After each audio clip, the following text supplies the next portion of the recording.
Hello, my name is Joe Dorr. I'm a retired software engineer. I posted a set of 3 videos recently that had to do with how to create an open segment bowl.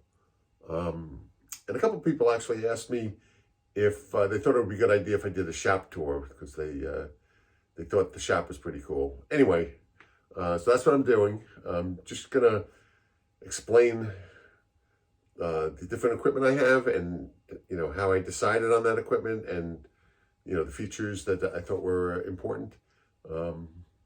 So anyway,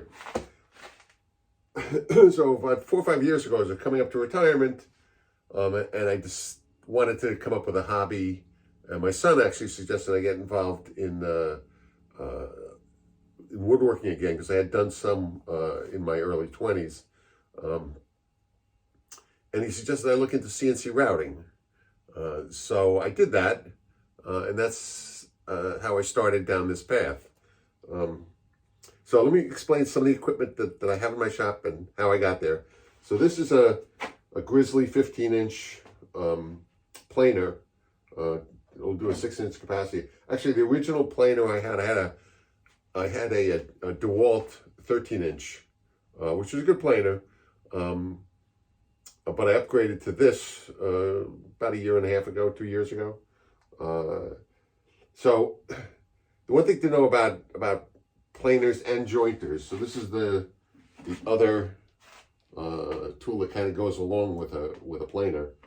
Is you really need some type of dust collection.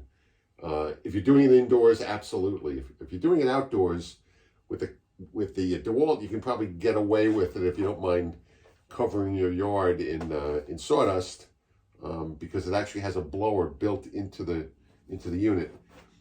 This doesn't have a blower, so it's required. You cannot operate this planer without a dust collector.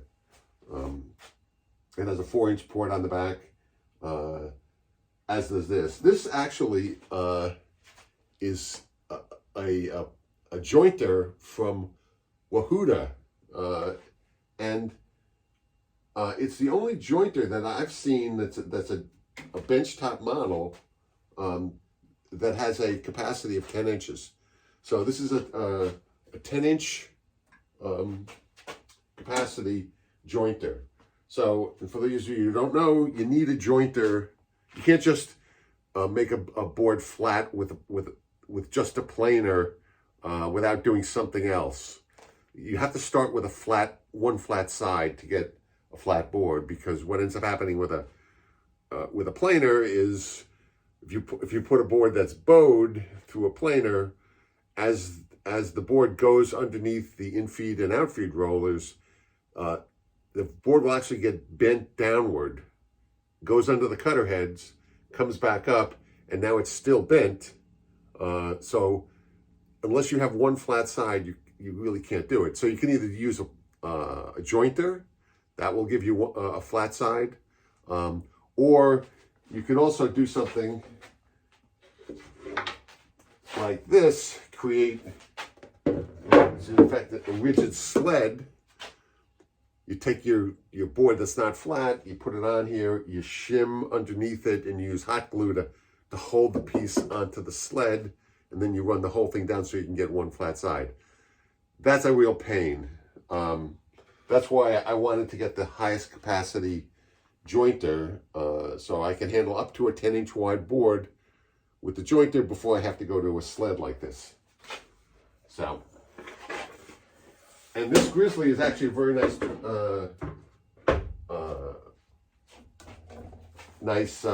planer. The finish I get right out of the planer is pretty amazing. So I would recommend that.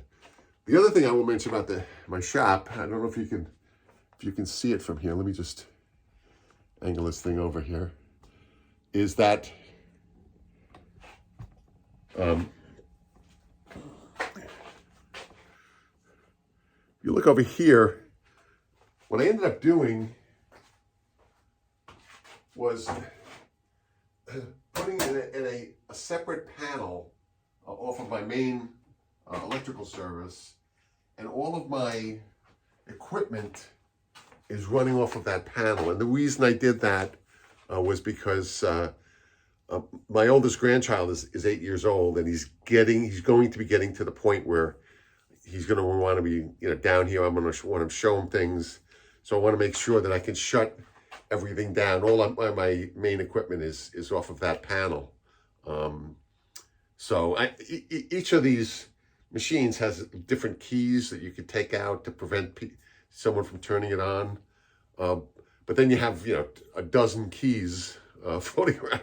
So I didn't want that. So I wanted basically to be able to shut off at one main shut off the entire shop. So that's what that's for. Okay, so now we're going to go over and I'm going to show you my CNC router and explain a little bit about that. I'm going to make the assumption that you don't have a lot of knowledge about what a CNC router is and how it operates. So, I'm going to get into a lot more explanation for that particular machine, because it's not common. Most people don't have CNC routers. So, so I'll spend a little more time on that guy. Actually, before I show you the CNC router, I just want to show you the dust collection. So this is the dust collector that I use. It's also from Grizzly. It's one of these canister type models that is actually pretty good. I like the canister better than they have the kind that has like a bag on top. There's a bag on the bottom to hold the sawdust. There's also the filter bag is on top, so that when you turn it on, the filter bag inflates, and the bag itself is what is used to filter out the the sawdust from the air. The problem with that one is that it doesn't get down as fine. I believe the bags are like 2 micron. They'll stop everything above 2 micron. This will stop everything above 1 micron. So this is a better filter. What you end up doing is inside this boy is a couple of flickers that, if you turn this, will flick the inside of the filter to clean off most of the sawdust that's inside. So it's actually pretty good. I haven't had to change this canister yet. I think the canister is running like $150, but I've had this for a couple of years and still working pretty well. This is I think it's a 220 motor. Does I believe 2 horsepower, and it's rated at 1,700 cubic feet per minute. So it's quite a good volume. Now I'm going to move this down a little bit to show you. So if you can see here, it's actually split into. There's like a 3-way splitter that comes off of the machine. So I have one feeding all the tools off of the top, off of the ceiling. I have one feeding the other room, and I have one going along the floor that feeds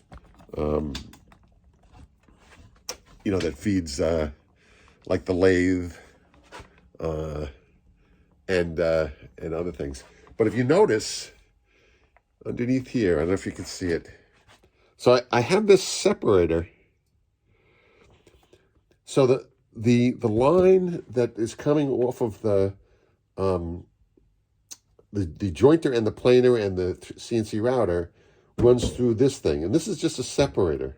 It's actually a very cheap thing. I didn't have it at first, and I ended up loading up these bags, and I did like 6 or maybe 8 bags I had to do, because the amount of sawdust that comes off a jointer and a planer is tremendous. So this thing is actually very good. I think this separator top costs like $20, and you just get a galvanized garbage can and you stick it in here, and all of the heavy chips which is what you get off a jointer or planer go into this guy. So you don't load up the bag. So I would highly recommend looking into this dust separator. It's well worth the $25 that it cost. Okay, Also, before I get over to the CNC router, I wanted to explain a little bit about this ducting for the dust collection. Dust collection, you can go with two different things. You can either use a metal ducting, where you don't have to worry about grounding it.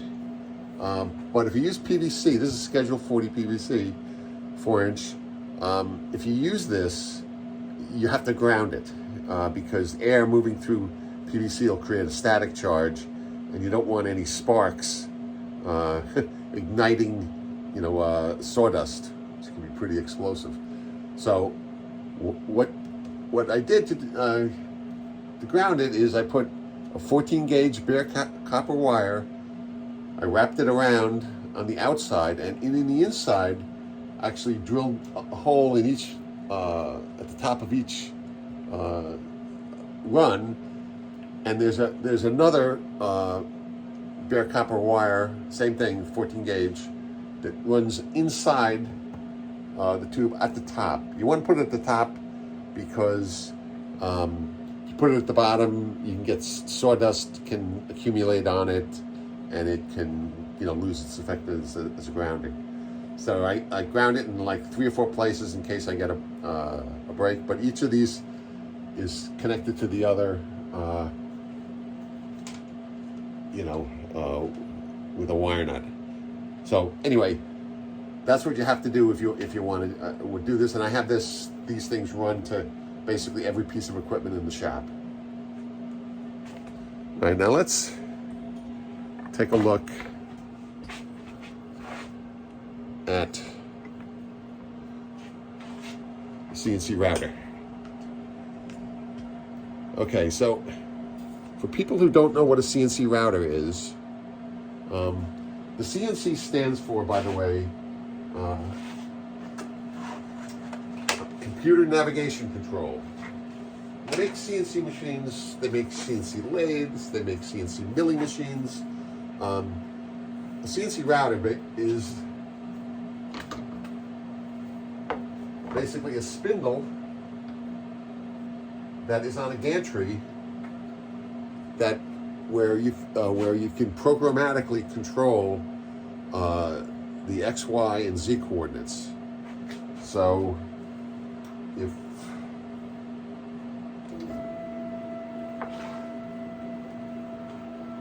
this is when you first turn it on, it comes up and registers itself. So the aspect, you need software to sit down and design what you want to build, right? So so first of all, this is not an inexpensive hobby, right? This machine is actually probably at the higher end of the CNC, the do-it-yourself CNC market. So you can control, but manually, based with a controller, hand controller, you can control X, Y, or Z. But you normally, when you're cutting a tool bed, you don't do it manually, of course. You program in what you want to do in the paths on the computer. So you need software. So as I said, this is probably at the higher end of the do-it-yourself CNC market. I think you can get into a reasonable machine that has maybe a 2-foot by 2-foot footprint in the couple $1,000 range, $1,500, $2,000. I haven't really looked at it. This machine, with the stand, shipping, is close to $10,000. But you can, as I said, you can get into it much cheaper than that. Of course, once you do that, you've also got the expense of buying bits and everything else. So it's not a cheap thing, but it's pretty cool what you can do. Let me show you a couple of things that if you don't know what it's capable of. I don't know if you can see here.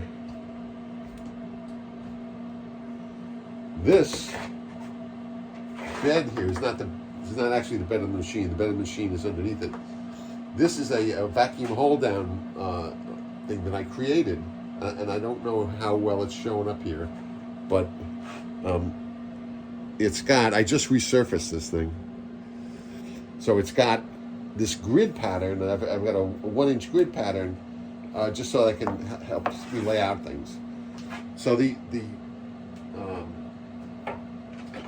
so I can put certain things on here, and I don't need any other thing to hold it. Now, if you put something on it that's not big enough, or it's got like this, it's smooth, it's not going to hold too well. Well, let me show you. So this is not good enough because I can push it. It's down, but it's not really down. However, if I put something that's got that's not completely smooth, and they put that down there, you cannot move that. It's there. It ain't coming up. Sideways pressure. So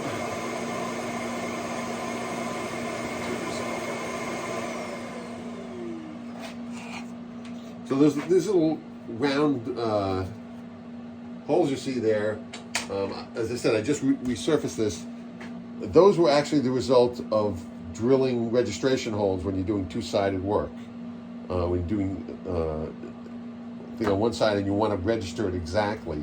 A lot of times what I'll do is I'll drill with the CNC machine. I'll drill registration holes, and then use little pins like this, little metal pins like this, that will go in the hole, and now you've got a hole in the other side, and you flip it around, and the board will sit exactly registered. So that's what those are. And I'll show you some of the things you can do. So here's a very simple, this is an inlay, just a simple board. I did one of the first ones I did. That just, you can do writing. This is actually 2 different woods that are inlaid. Here's another example of some inlays that I did, which is more complicated. So this is it's like a cutting board. It's like a cheese board, right? This isn't finished, by the way, so I still have to sand it. And I may not ever, because I did like 4 of these, and I got tired of doing it because there's a lot of edge sanding, but you have to do by hand at the end. Anyway, so this is maple for the back. This is cherry, walnut, and the neck is padauk. So, but you can see, you can get some pretty detailed inlays here that are perfect, which is really almost impossible to get by hand. But you can do it with a CNC router.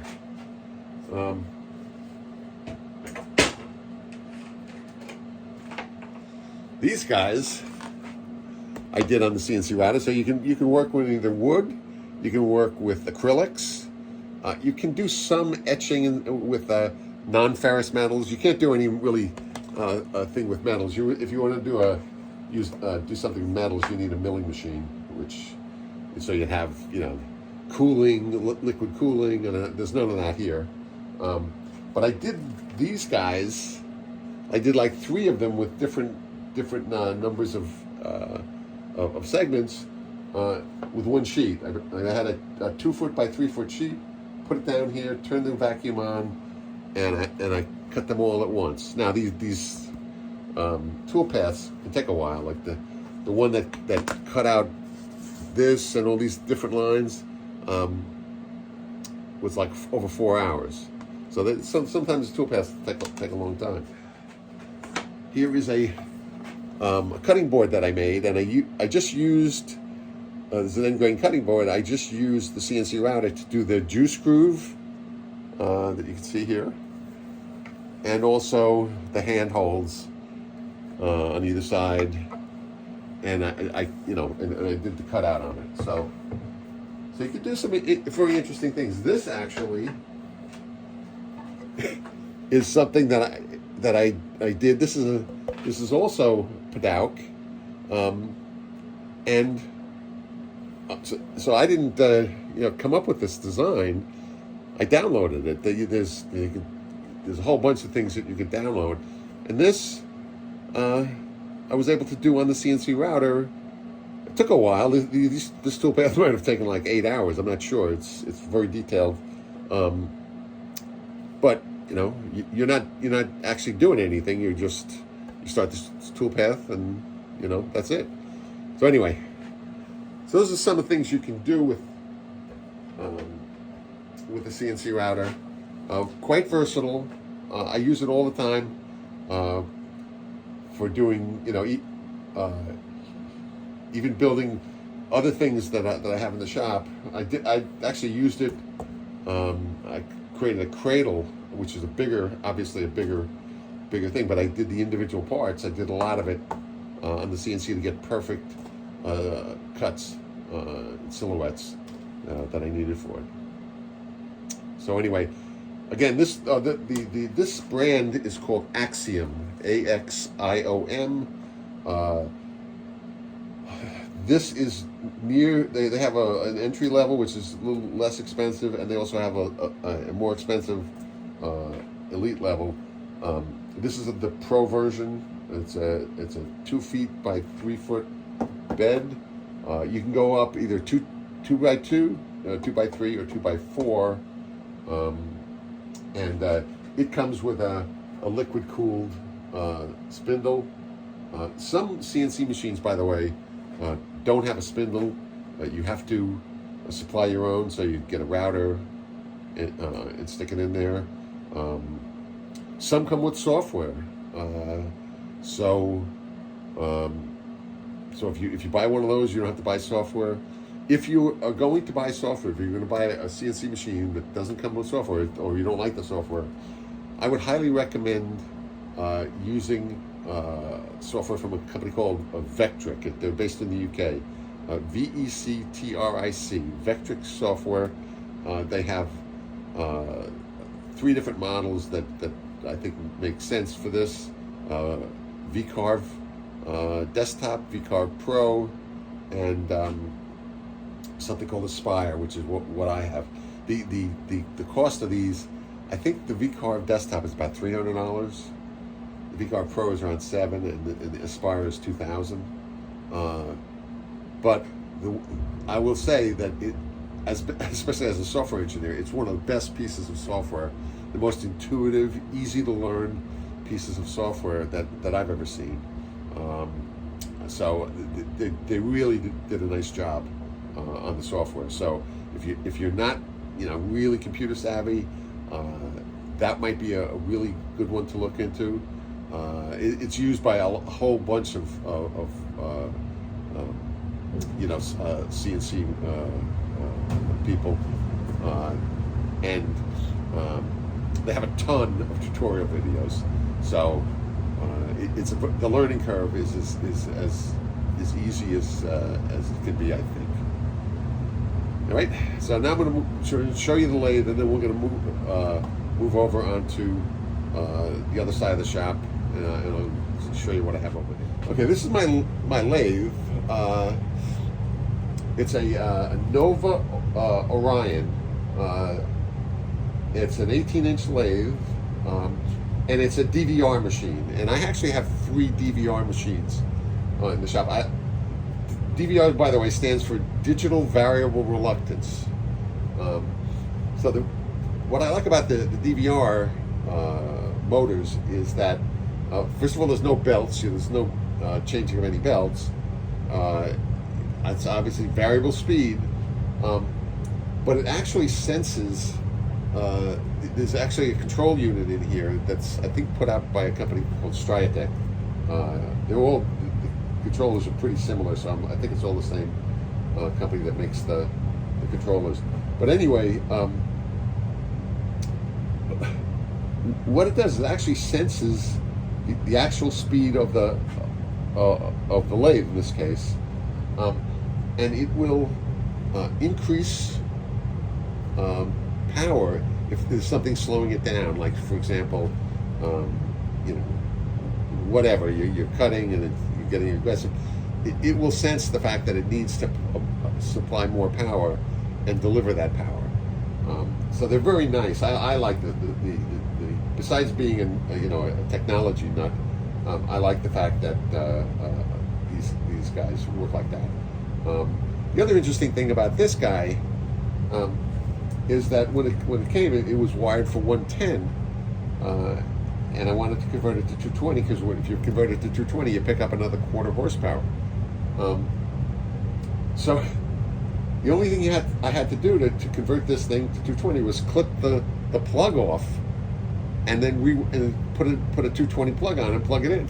There's logic in here that senses the voltage and then automatically converts it. So the conversion from 110 to 220 was ridiculously easy. I converted one other. I converted my table saw from 110 to 220, and I had to, get a kit, replace the main controller switch, and I had to rewire the motor. It wasn't horrendous, but it was much more of a job. I was amazed that this thing could do that. Now, the one feature that this doesn't have, which I would like, this head will rotate 90 degrees and come out here, so you can do outboard turning, which I've never done yet, but I can do it. But the other thing that would be nice for this one is it would be nice if this would slide on the bed, so you could move the headstock towards the other end. But it doesn't have it. Actually, Nova has a new one out. I think it's called Nebula. I think something like that. Anyway, that has that feature. So it's the same as this. It's an 18-inch DVR lathe, but it has the feature of the headstock can move. So this is I like the lathe. So anyway, let's. I think that's all for over here. Let's head over to the other side of the shop, and I'll show you everything else.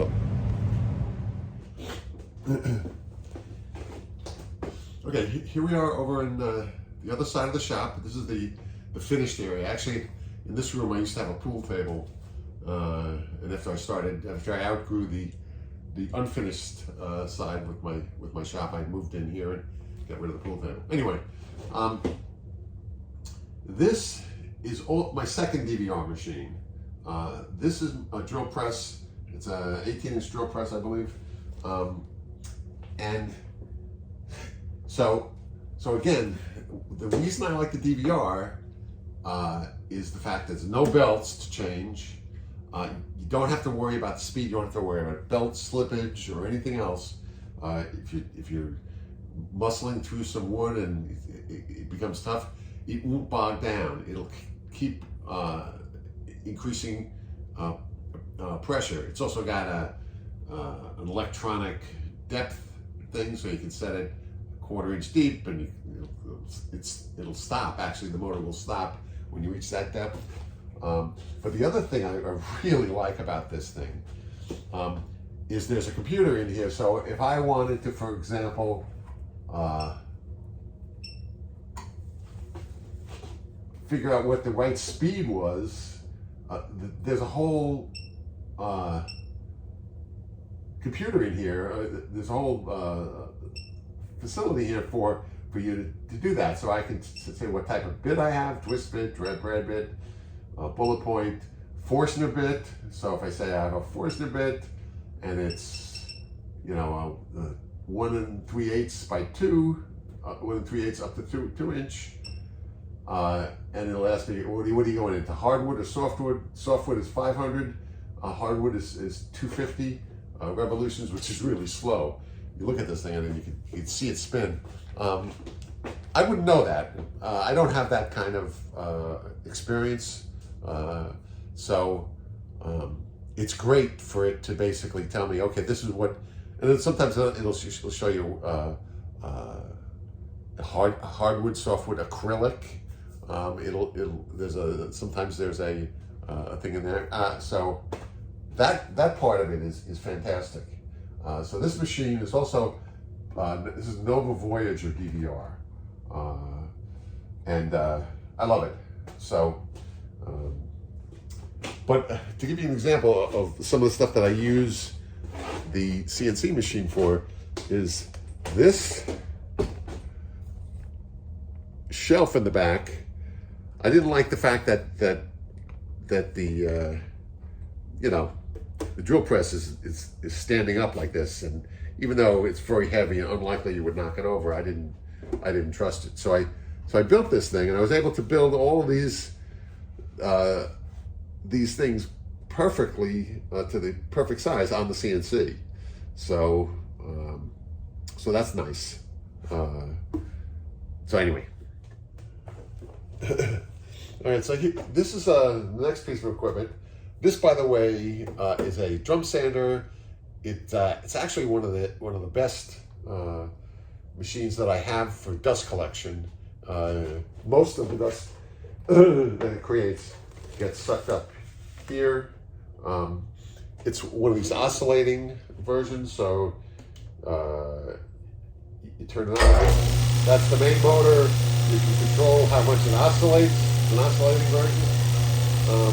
And then there's another separate motor for doing the feed underneath.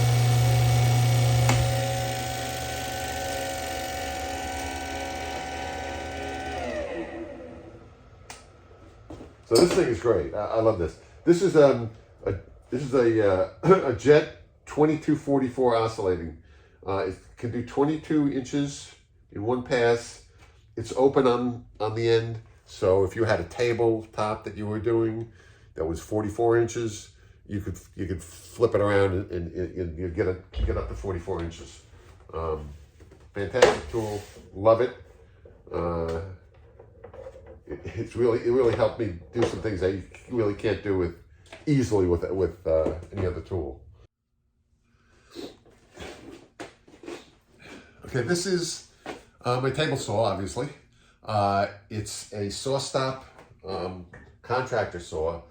I would have preferred to get the cabinet saw, which is one level up from this. And the reason I didn't do that was mainly weight. The cabinet saw weighs 400 pounds, 400 plus pounds. And I'm in the basement. I have to navigate a couple of 30-inch doors and get it downstairs. So I ended up going with this, which is it's a great saw. I would have preferred the cabinet saw, but this is fine. So I ended up, it's got this sliding table, which is great for doing, if you have anything that's large. This turns, you can get up to 60 degrees from each angle, from each side. Lock it.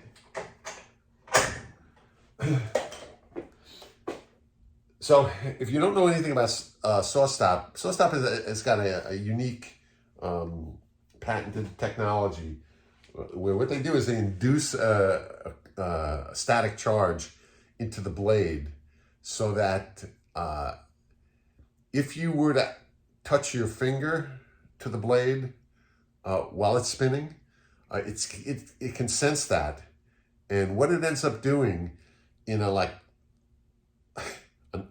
fifth of a second, it takes this aluminum shoe that's underneath the blade and shoots it into the blade to stop it from spinning, and drops the whole chassis down out of underneath the table. There's these videos online that are pretty cool. They use hot dogs to simulate it, and it's amazing. They take the hot dog, as soon as it hits the blade, boom, thing drops out, and there's a little nick on the hot dog. So you probably get a little cut, but you wouldn't lose your finger. So that's really the claim to fame for SawStop. So what I ended up doing, I got there are two 12-inch extensions. The main just the saw table ends right here. So it's like, I don't know, 2 feet wide. Anyway, so but I have 2 cast iron extensions you can get. So I got those extensions, but they're designed to be one on each side. I had this thing here, so I couldn't put the extension on this side. So I ended up having to kind of jury rig it myself, drilling additional holes. I ended up putting the extensions on this side, and then I also added the router table into here as well. So it goes. It's quite a big distance here. This fence for the router table comes off, so you can use all this area if you need it for the table saw. But it's actually very nice. The dust collection is not great. It's okay. So there's a 4-inch port underneath that takes the dust that comes up, and they actually sell. SawStop sells a tube so you can split it, so you can basically come up and go behind the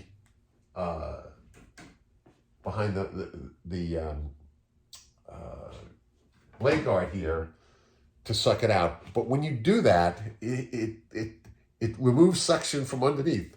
So the suction on top and the suction on the bottom isn't great. So what I ended up doing is I got rid of that, and then what I did was, I don't know if you can see it here. Let me see if I can crank this up. I put this, put this guy off up here that I can get out of the way if I need to. And I just hook up a shop vac to it. So I'll turn on both my dust collectors and the shop vac, and that works actually pretty well. So that's from a dust collection point of view, that works out pretty well for me. I don't know if you can see it in the background. I also built an outfeed table that, goes on another 5 or 6 feet past here. And also, you can't really see it because it's got too much stuff on it. There's a downdraft table in there that's also hooked up to the dust collector. So if I can get rid of all that stuff and I actually sit down and I'm sanding, doing hand sanding, then I can use that to get the dust out of the way. So what else do we got here? So I built that clamp rack with all that over there. So I also have a number of power sanders. So there's a oscillating spindle sander there. There's also a 15-inch shop fox. I think it's shop fox. Yeah, 15-inch disc sander. In the back there, you can see there's a Delta edge sander. On this side, got my workbench, and I've got this Makita 12-inch sliding rail miter saw. This is a great saw, except for one thing.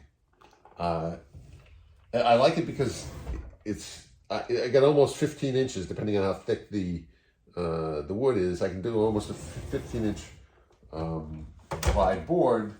And the reason I like it is because the sliding rails are not behind the machine. They're on the side. So you don't lose that space.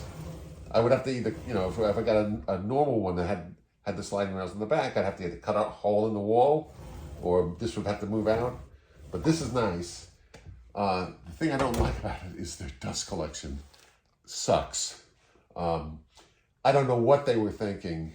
I had a Craftsman 10-inch sliding rail miter saw in the other side before I built all this, and it had a reasonable size. It had a 2.5-inch port for a dust collection. Now, none of these type machines are great for dust collection, right? This is probably one of the worst types of tools for dust collection in the shop. But this thing is ridiculous. They had a 1.5-inch port coming into this thing that you then split between this more here and another one up in here. It was absurd. They were getting, like less than 1% of the dust was going in there. It's just randomly. So what I tried to do was to improve it a little bit. I ended up splitting a 4-inch into two 2.5s, and then eventually I get down to like 1.5 to feed, because so I removed the splitter. But it's ridiculous. They should have either a 4-inch port or at least two 2.5-inch ports. So it's worthless, I think. Their dust collection is terrible. So the last piece of equipment that I have is my bandsaw. Okay, so this is my bandsaw. It's a Rikon, a 14-inch bandsaw, and this is also a DVR model, which is kind of, you say, why would you use a DVR for simple bandsaw? And the reason is it gives you pretty much an infinite range on the speed. So normally on the bandsaw, you really can't do much other than wood. You can probably do some acrylics, but there's only usually on a bandsaw like this, there's only 2 speeds. There's a belt underneath, and you're either going at 4,000 feet per minute or 2,000 feet per minute, half of that. And you got to change the blade to go between them, which is a little bit of a pain. This can go from like 50 feet per minute all the way up to 4,000.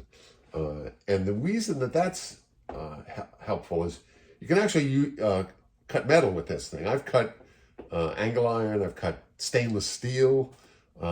Technically, this thing will go, the speed on this will go low enough you could cut titanium on it. I don't do that, obviously. But normally I'm cutting wood. And I normally leave a wide blade in here, like this is a 3/4-inch resaw blade. But the other thing I like about this, other than the DVR aspect of it, is the fact that it's got a native 13-inch capacity on it. Normally with a 14-inch bandsaw, the capacity is going to be like 6 inches, 6 or 7 inches. And if you want to get more than that, you have to use what they call riser blocks, which is something you have to attach. And it's not horrible, but this thing can go up to 13 inches without riser blocks. So that's why I got the Rikon of the model is it's a 14-inch 10-326 DVR. They have the same model of this guy without the DVRs. DVRs probably adds about $500 to the cost. So you don't need to get that if you want this. There's a ton of 14-inch bandsaws out on the market. So I don't know if this is the best one, just from that perspective, but it's one of the only ones I think that has.